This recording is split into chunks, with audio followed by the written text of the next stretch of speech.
Usta başkanım.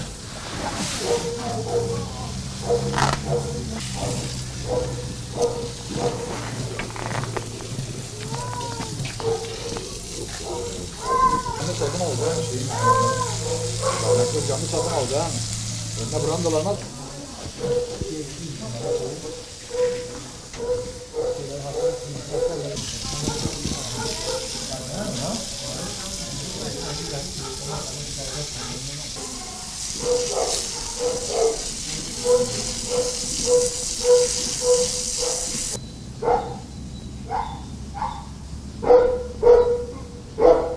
Geç çeksin. Geç çeksin. Ortaya tamam oraya tamam. Görmeyiz. Oradan görürüz. Hayat ay gel. İçine girme.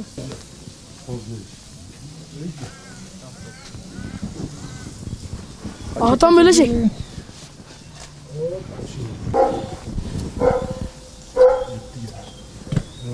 Abi sen. Serhat tam çıkıyor bence. Dur orada dur. Dur. Ha, dur lan.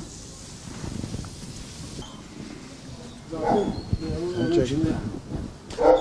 Geç buraya.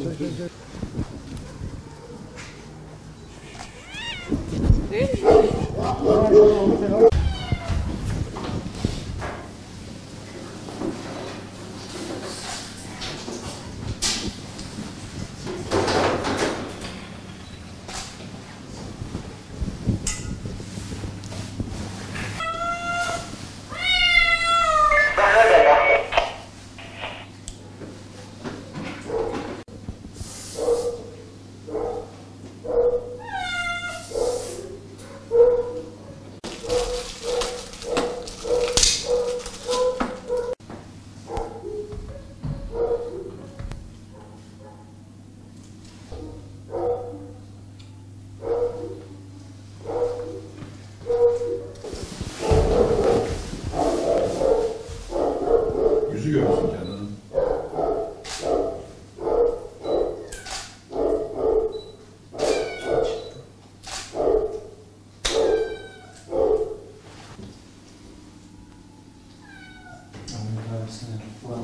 Gaziantep Köpek Bakım ve Rehabilitasyon Merkezi Hayvanat Bahçesi Müdürlüğü'ne bağlı olarak çalışan bir birim bulunmakta. Bu Gaziantep'in 10 tane ilçesinden 600 tane köyündeki bütün sokak hayvanlarını, kedi köpekleri toparlıyoruz. Buraya getiriyoruz, kısırlaştırıyoruz, aşılıyoruz, çipliyoruz ve tekrar şehrimizin 20 tane büyük besleme noktası, 120 tane de parklarda küçük besleme noktalarımız var. Buralara bırakıyoruz. Burada yaklaşık olarak 5 tane veteriner hekimimiz, 5 tane veteriner sağlık teknikerimiz ve 10 tane de hayvan bakıcımız bulunmakta.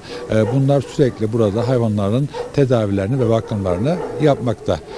Hayvanat bahçemizin birimine bağlı olarak çalışan bu birim şehrimizdeki ve ilçelerimizdeki bütün yaralı hayvanları da aynı zamanda buraya getirerek tedavi etmektedirler. Bunların tedavi ve bakımlarını, operasyonlarını yapmakta arkadaşlar. Yine havaların soğumasıyla birlikte köpek bakım evimiz aynı zamanda sokak hayvanlarından soğuktan etkilenmesin diye hayvanseverlerimize kedi barınakları dağıtmaktayız. Bunlardan isteyen vatandaşımız gelerek köpek barınağımızdan kedi barınaklarını ücretsiz olarak alabilirler. Serhat tam çıkıyor bence. Tabii biz her zaman söylüyoruz. Hiç kimse pet shoplardan hayvan almasınlar, barınaklardan sahiplensinler. Burada ücretsiz olarak aşıları yapılmış, gerekli bakım ve tedavileri yapılmış, istedikleri hayvanları buradan gelerek ücretsiz olarak alabilirler. Kendilerine verebiliriz. Tüm bakımları yapılmış şekilde kendilerine teslim ederiz.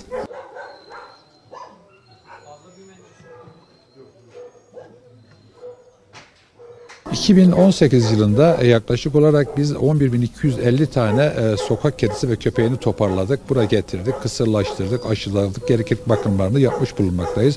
Bunlardan 525 tanesini tekrar sahiplendirdik, özellikle kedi ve köpeklere. Böylelikle hem vatandaşların hayvan sevgilerini aşılamaya hem de bu hayvanlara birer yuva bulmaya çalışmıştık.